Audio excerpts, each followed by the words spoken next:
Hi, everybody. Welcome to this episode of Quill and Curtain Podcast, a podcast for playwrights by playwrights. This is Darren Friedman, and today we have a fabulous guest. It's Jonathan Alexandrados. I'm going to say that again. Jonathan Alexandrados, right? It was Alexandratos. Okay. Alexandrados. Oh my God, I feel so embarrassed. Alexandrados.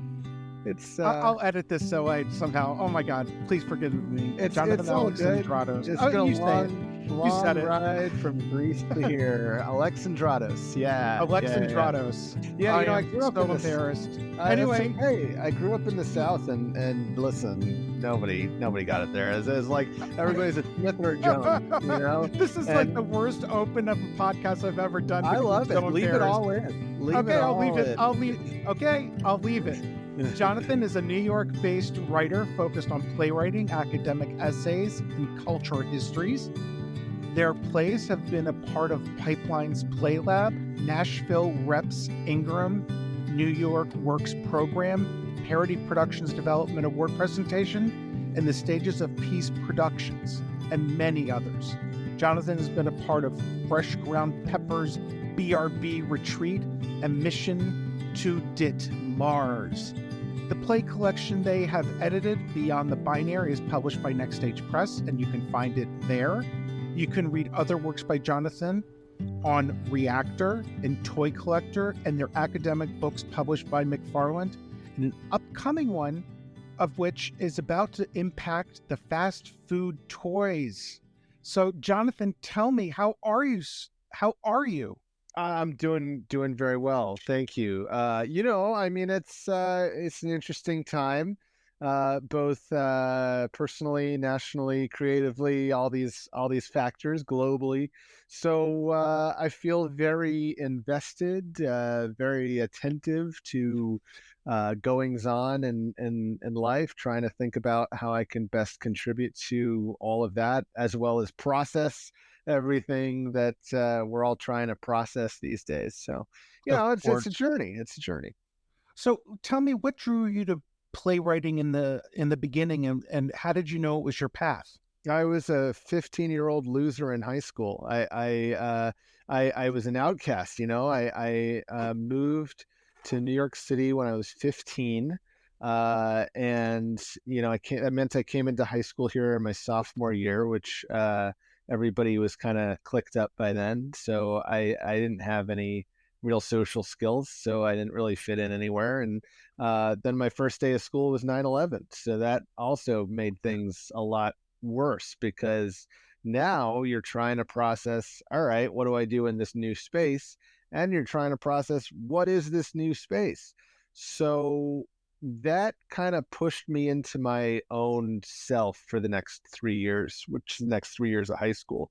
And I had to figure out something to do. And I was just getting to a place in my life, thanks to a special teacher I had where I grew up in Knoxville, that made me kind of think that I was an okay writer, but I hadn't really found a voice or anything like that yet, or even any confidence. So I tried to like just sit in the library and explore different things, literature that could make me happy. So I went to plays, and I was like, oh, these are really, first of all, not intimidating, because they were shorter than, like a lot of novels. And they also were broken down into character voices, which was just like me playing with my action figures, which I love doing. And so I started reading a bunch of those, mostly like Christopher Durang, early on, which I thought was just the funniest thing in the world, because Durang is funny, but like he was really pitching to my like teenage sensibilities at that point. And then after a while of reading that, I said, let me try seeing how it would feel to like write that. So I would just sort of mimic, what I would read. And that felt really good. So ever since then, I just kind of kept up with it. And it's been a great force in my life. What inspires your plays? I think the search for self. And I think I mean a lot of times myself, but I think sometimes there's also a broader sort of self at play here. But I think just thinking about the search for myself, uh, there are so many different facets that I feel go to my being, in life. I think there's the part of me that's the toy collector. There's the part of me that's the, gender non-binary person. There's the part of me that had this sort of arc in the education space to now, being a professor. And there's a whole bunch of other things that go into that. And playwriting helps me to process all of that, and that doesn't mean that I'm just sitting here like writing plays where like a character is called Jonathan and Jonathan does this, although I have written a play like that. It means that like I'm really just searching. Lately, it's been searching through history to find myself there. And what I mean by searching through history is like looking at stories that happened historically, uh, and figuring out a way to put those on stage that's not didactic. It's actually very personal, um, and that's really been a wonderful process, because you feel a lot less alone that way. When you're searching through those ghosts of the past, and you start to think some of them are actually cheering for you. That gets really cool. And playwriting is a way to commune with that, I think. And so that's kind of what inspires me. Walk me through your typical writing process from the moment that you come up with an idea to the minute you write end of play. Yeah, I could talk about generally what the most common process is for me, but I also intentionally mix it up. So I try new things, but I think generally speaking, I start with the final tableau, like whatever I want the image to be that I want to leave the audience with at the end. That striking image, that's where I start. And then the play becomes about earning that image. And I don't really stop refining it until I feel like that big dramatic image has been earned. That being said, I do like to change it up. So just recently in July, I wrote a play in technically 4.5 days because we did this experiment where we would put up a play from concept to fully staged piece in 9 days. So we had 9 days for the whole thing. That meant about 4 of those could be occupied with writing, which is what I did, while the actors are kind of learning piecemeal. And then we got it up. So in that structure, there's not really time to sit back and go like, all right, well, what's the final tableau? Let me refine and refine and refine. You're just kind of saying like, okay, well, I've got this concept. I know I want to get this message across. Just how can I do that? And you're just throwing things out there. And when you hear them, which you'll hear them very quickly in a structure like that, you'll know very easily, very right away, whether it works or not. And a lot of stuff didn't work. So you have to go back to the drawing board, and you have to think about what is going to get the message across. Why is it getting lost? And you have to do that very quickly. So I actually, if I could do that more, I would. But the reality with that is, it's intense. You got to have actors, you got to have a space, you have a director, and that it's fun. I love it, but it takes a lot to kind of get there. So if I don't have that, then I'll do the first thing I talked about. What are your primary challenges you face when you approach your work? Well, primary challenges, I think I there are some challenges that I face that are from within. So confidence is one. Having confidence that what I'm doing is going to be any good. And I get past that kind of by saying, well, it doesn't really matter, because if it's a story that is burning within you to tell, then good, bad, that doesn't really matter. You just got to get it out there and do it. So but I do encounter that. Um, I think that probably my biggest process challenge is editing. I don't really have a problem doing drafting, like the first draft. I could do that very quickly, as proven by that 9-day experiment thing. But I do have a challenge editing because it is tough for me to go back and look again and kind of start some things over if I need to. I think that comes from, my early days in school where, if you got your homework wrong, you were told, like, go back and do it again and do it again. And so the editing process there became punitive, and it became really harsh. And I think there's a part of that that still exists in my brain, that if I'm editing something, it must be because I did it wrong. And that's not true. I would never say that to someone else, but I think that's how my brain processes it. So that's a tough challenge for me. I think I've definitely got projects where, I haven't gone back and edited, and therefore I don't feel confident submitting them because I haven't done that step. But I can't get to that step because I'm trying to confront all that personal stuff that I talked about. Do you work with other people? And if you do, what's your perspective on collaboration in your work? Oh, it's necessary. Collaboration is necessary. Yeah, I do.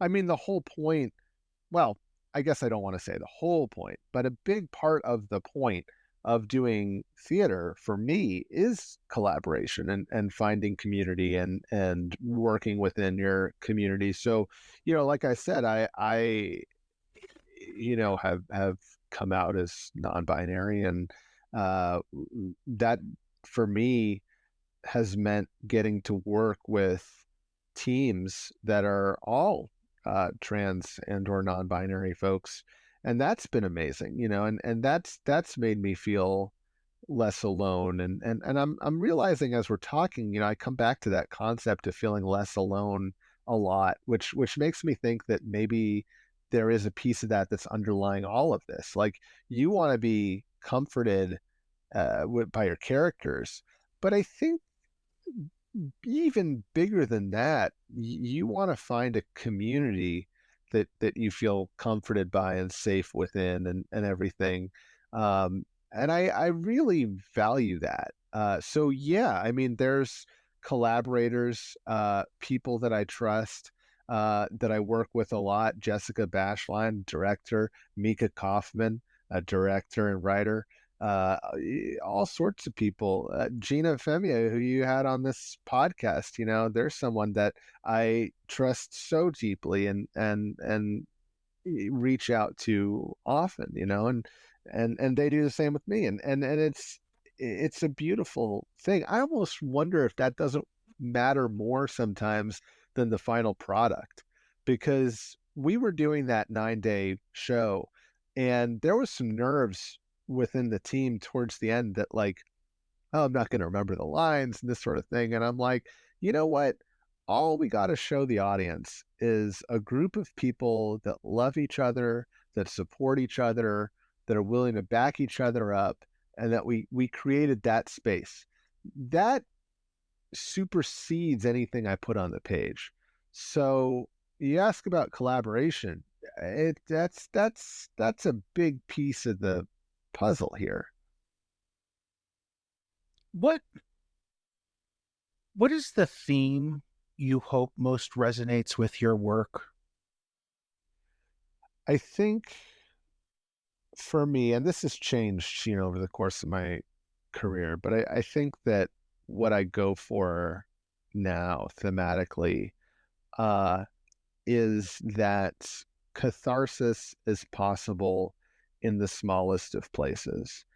I love those moments, which I think happen in life. They've certainly happened to me, where you have some emotional sort of breakthrough, either with someone else, with a group of people, or just with yourself.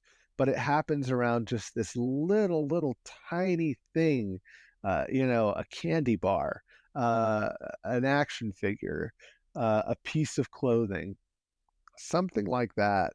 that just opens the door to so much. And I think thematically, I like that because ultimately, what it hopefully gets the audience to do is to really value the small things. And that's what I want. I want people to do that. If you see something being ignored, if you see something being cast aside, pay attention to that. Give it some of your time because there could be something really important going on there. And by extension of that, people. You see a person getting oppressed. You see a person getting forgotten. Give them your time because I think that what you'll find is if you've been doing that with things, they'll serve as sort of this metaphor for doing that interpersonally, where you saw this thing that you would otherwise forget about. You gave it some time, you found meaning. That can serve as a metaphor then for what you would do personally, where you see a person who's being treated that way and you say, well, I'm going to break that cycle. I'm going to step in, give them some of what they need, and they'll probably reciprocate that, and then something beautiful happens there. So I think that's the goal. What does inclusion mean to you? Inclusion means safety for as many people as possible. I think that inclusion is about telling folks who are honestly seeking a space for themselves with in good faith, that they have a home with you and in the space that you're trying to create and with the others that are in that space. I think that takes work. Like, I think it's easy to include because all you have to do is just say, well, anyone's welcome. But then you got to prove that to them. And I think that's what inclusion is. It's proving that the promise of being included is actually going to be kept. And I think that promise is that you'll be respected, that you'll find a safe haven, you'll be listened to, all that stuff that I think we as humans so often want. I have a question that I didn't think I was going to ask you, but I'm going to ask you. My eldest, is non-binary. Mm-hmm. And what I have learned is they are actually a senior at Kenyon College, and they are a literature major with a minor in gender studies. Nice. And how they view literature and modernism, which is their thing, definitely their viewpoint influences how they react to pieces created 100 years ago. Mm-hmm. So my question for you, if it's okay, is how does your gender identity influence how you look at the theater that you produce and the works that you produce, or does it not? Yeah, it does. I mean, you mentioned something interesting in there because you mentioned modernism, and when I think modernism, I think like the 20s, right? And so there's like two aspects to that I'm thinking of now, which is how gender identity informs my view of my work, but then also how gender identity informs my reading of past works where the vocabulary of today might not have been the vocabulary of then. And it is a lens through which I read, and it's a lens through which I write. Not necessarily all the time, but often it's there, kind of hanging out. And by the way, there's no one reading of anything that's allowed. You can have multiple readings and multiple layers of appreciation for a thing. So if I'm reading something from the past or seeing something from the past, and it's kind of hitting some sort of genderqueer notes for me, I'm going to think deeply about what those are. And as for the work that I produce, I think the way that it most often comes through is through taking transformations seriously. That doesn't even necessarily mean gender transformations, although it sometimes does. it just means that when a person, in my head, I say transforms, we could say transitions, we could say, any number of things that might seem euphoric for the case we're talking about. But when we validate that, and we validate humanity's ability to do that within gender, but then also beyond it, I think we've actually shown some light on one of our most beautiful characteristics, which is that we're not actually locked in to anything. We can change. We are fluid, and look, certain sectors of society might exploit that to say, oh, well, what do you think, a human being can be a cat or a dog then? Is that what you're saying?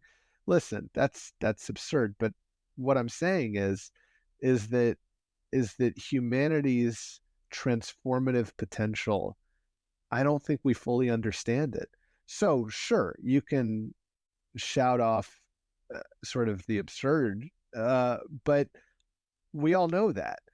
But we don't actually explore enough, I think, is the deeply honest, the things that people have been yearning for sometimes lifetimes, those kinds of things that are really just beautiful things.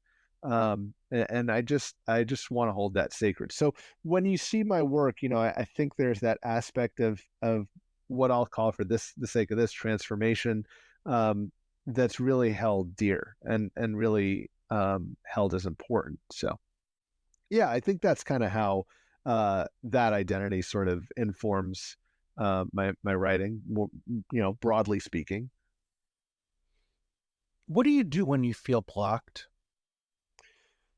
Yeah, it's not good. I clean, which I don't recommend, because you're Will you actually. come over to my house? Yeah, oh yeah. When you're blocked, come here. I'm about there. Yeah, no, it's not good. It's avoidance if I'm doing that. That's what I'm doing.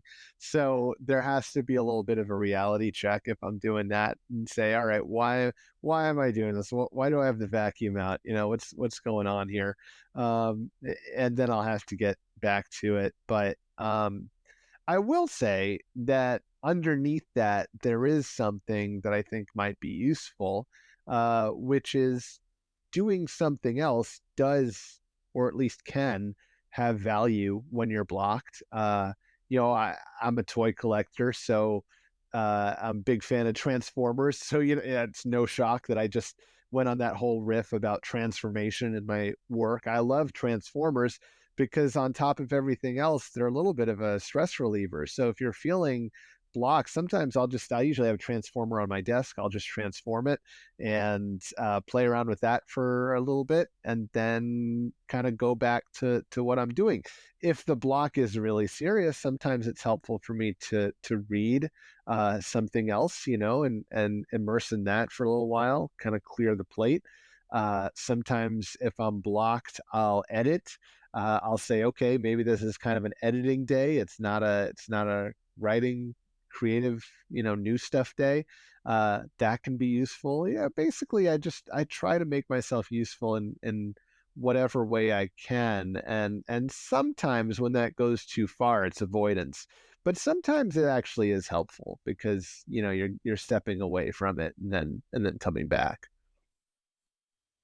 Let's shift. Let's talk about the industry in general Mm-hmm. for a second. What are your thoughts about where the current state of theater is right now from the perspective of the playwright? And what challenges do you think there are, and where do you think we can make gains?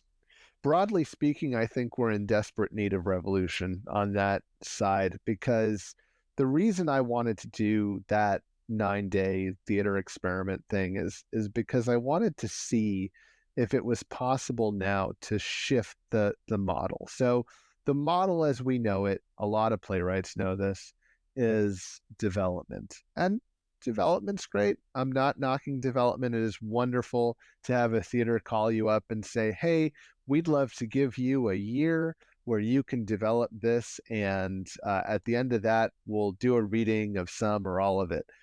great. Like there's nothing more wonderful than hearing that support is there. But the problem is that I think it goes on too long. And what it ends up doing is the theater can sort of use that and say, hey, we've got these development programs. Can we get some more grants? Which usually they could and they should, because that's important stuff. But the playwright is then left with a script that has not been produced, and they're then going to go to another theater company and submit it, and that theater company might say, hey, this is good stuff, but we really want to develop it a little more. So then you start to go into this process of development where you'll get edits, you'll get notes and things like that, and you might try shifting some things to suit that theater, and they'll do, oh, this is great, we'll do a reading of some of it, and then you're still in that cycle. So what I wanted to do was say, look, let's cut this down to 9 days. Is it possible to do this in 9 days from concept to production? And when the production happens, you know that this has completely blown past like the years of development that we sometimes get stuck in, and it's turned out to be a really viable, rewarding piece of theater. And I think that's what happened. So the hope is that for young folks starting out in theater, I hope they feel empowered to really just ask what spaces are available, what theaters are putting themselves forward as these champions for young voices and new voices, and how do I make them really cash that check? Because I think that when they develop your stuff behind closed doors and then they present it sort of between like half closed doors, that's not actually helping you, the playwright, that much. There might be situations where it does. I can point to situations for me where I've met some of my closest friends through processes like this. So I'm not trying to generalize, even though I know it sounds like that's what I'm doing. But there's something great about theaters being put into a position, if they can be put into this position, to say, hey, pony up the cash. If you really want to stand by me as an artist, put up the money, do a production, and yeah, take the risk, because it is a risk. I mean, if they put a ton of money into doing a production and the production doesn't do well, then that is a whole lot more money lost for them than it is for a reading. But I think that's going to be kind of the cost of doing business. And I think if we accept that, then we'll understand that there are ways within that to reduce risk. So, for example, you can find spaces that maybe you, the theater, has a contract with and is just going unused. That's how we got the free space for Selling Bears, which is the 9-day thing I keep alluding to. Parody Productions, which in my opinion is a fantastic company. They helped us out a ton. They had a space that just was under contract, and they were like, hey, nobody's in here during this time. Great. We just need it for 9 days and we'll do a production. And they took a risk on that, and I think it absolutely paid off. We raised nearly $500 for Girls Who Code doing that. We gave it all to them after we paid the actors, and I would say that was a success for a 2-night show. So we really, I think, on that question, need to start thinking outside the box a little bit, and showing playwrights that their value is not just located in readings and development, which, again, not knocking them at all, but that they're worth the added investment of the production. And if they can't get it, then they have every right to figure out ways to seize that. And playwrights have always done that, self-producing, that kind of thing. But we should be making that easier too. Just get those voices out there. Yeah. What do you think of self-producing? I love it. I mean, I think it's a great idea. I think that it definitely presents challenges. When I first had my first play was produced, I was self-producing it, and I think that was the real danger with that is you just got to make sure that there's a voice involved that can really kind of dramaturg what you're doing, because when you're self-producing, you don't have that theater there that's kind of informing your practice. And so I know now it kind of sounds like I'm valuing development. Well, yes, I am. Like, that's what I mean. It's there is a role for this, which is the theater can kind of be that voice if it's a good theater. But um it's development within reason. exactly. You know, Exactly. I have a theater that I've been talking to, and I'm in consideration for development, which is about a year. Yeah. But since they read a development script that was at a staged reading, Yep. I've completely reworked it, and it's probably 30% different Hmm. and much better and Hmm. ready for production. Which, and now we're gonna have a conversation in a month, and I'm gonna be like, yeah, I'm not so sure this needs more development. Yeah. Yeah. I think, their process is bring it in for development so we can have a reading at the end, and then we'll decide whether to produce it or not. And Right. then sometimes I want to be like, well, just like you said, stand by your opinion. Maybe this is ready for production. You don't need to, you know, go out a year, because sometimes things are just ready. I'm Yeah. not saying mine is, I'm just saying in general. No, but exactly. I mean, that's exactly right. And I think that perspective really deserves a seat at the table. And I think self-producing can be a way to get there.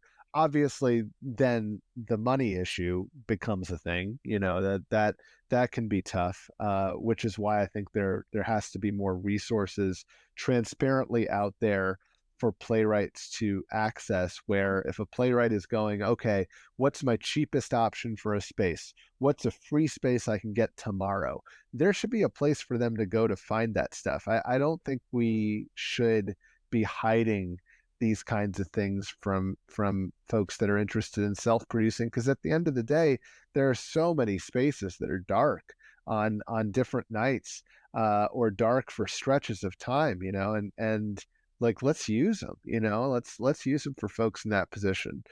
um, so yeah, I think that self-producing is a really great thing. It can be, you just want to make sure that you have all the resources you need, and you have some trusted dramaturgy along the way. I didn't have that. I think the dramaturgical piece really when I first started out, and I think the result was I self-produced a bad play, which I wrote, and I look back on it now and I'm like, that's not at all what I would write today. And I think that dramaturgical support then might have suggested to me kind of another way to go. So you do want to have that, but yeah, I mean, self-producing can be great. What role do you think a playwright has in shaping society's conversation? Potentially a huge role. I think that there is something wonderful that happens when you go to a show and you're not really sure why you're there. Maybe you were invited to it. Maybe something about it just struck you as interesting, or whatever. Maybe it was cheap. I don't know.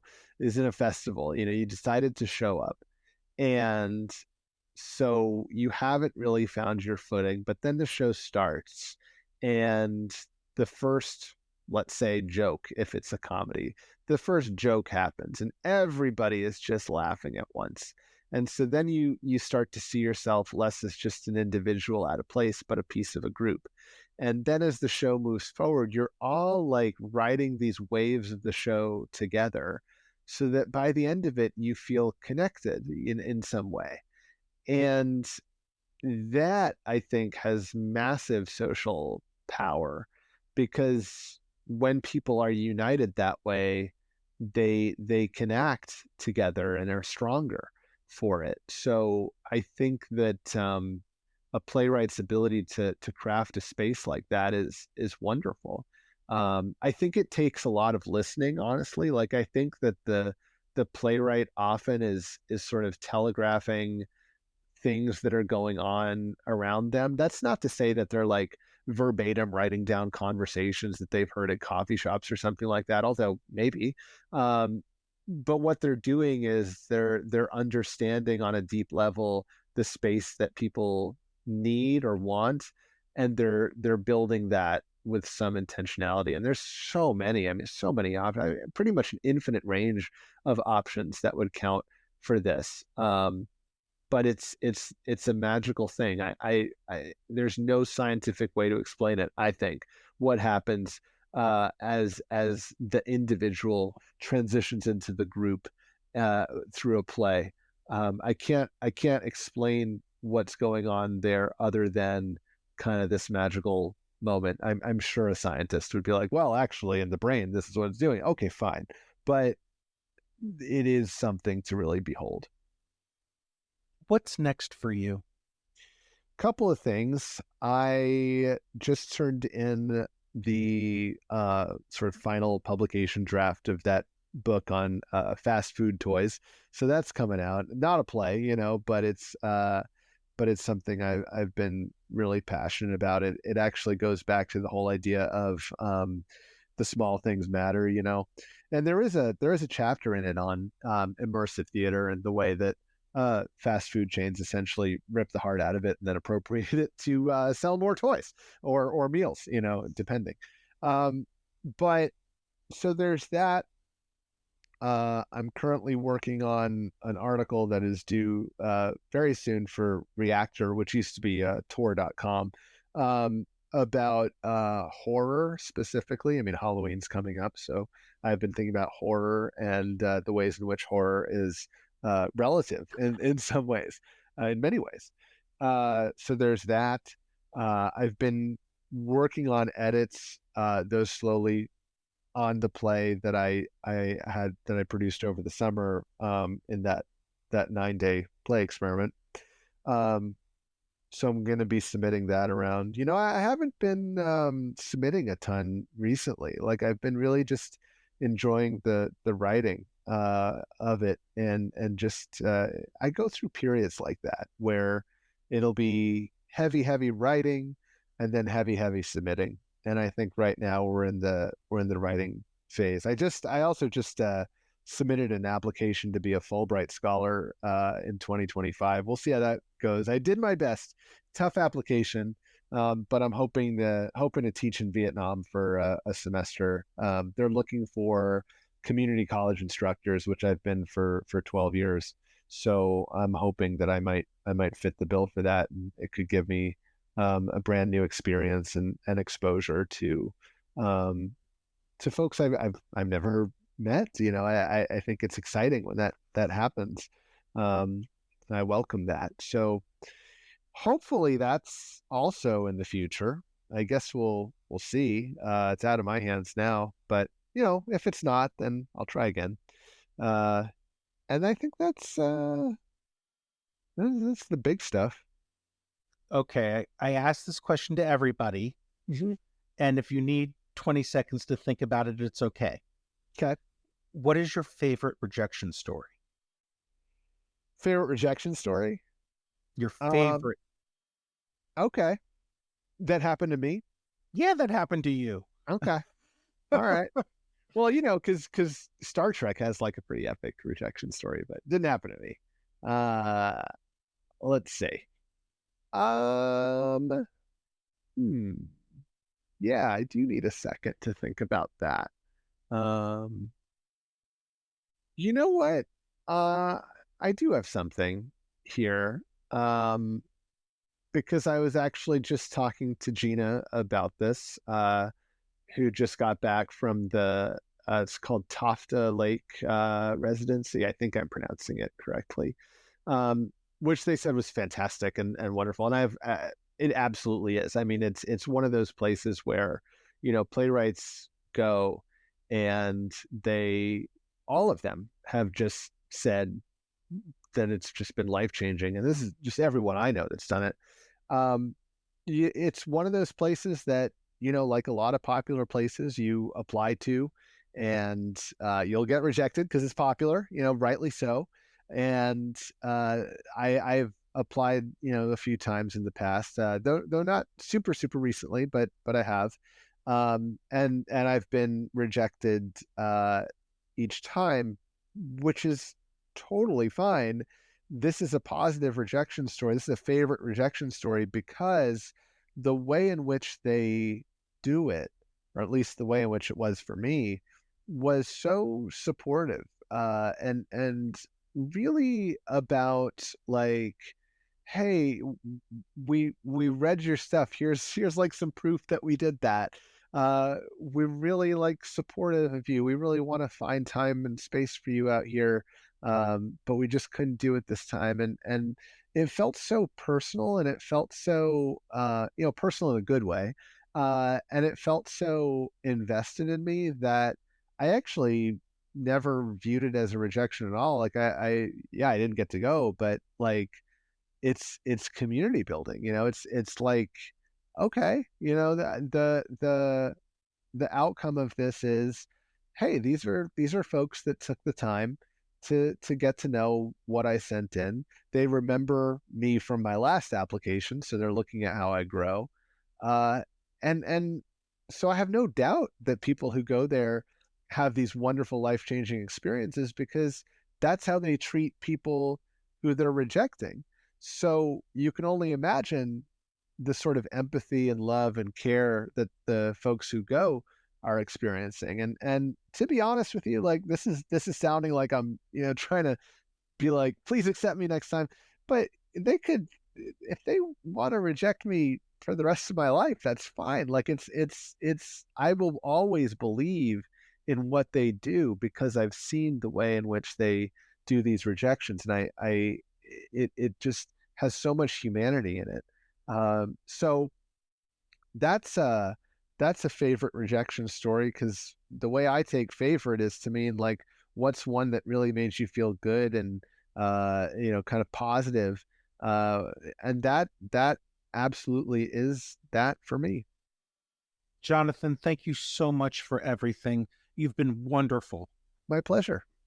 As always, today's podcast was brought to you by Point Park University's MFA in Writing for Screen and Stage.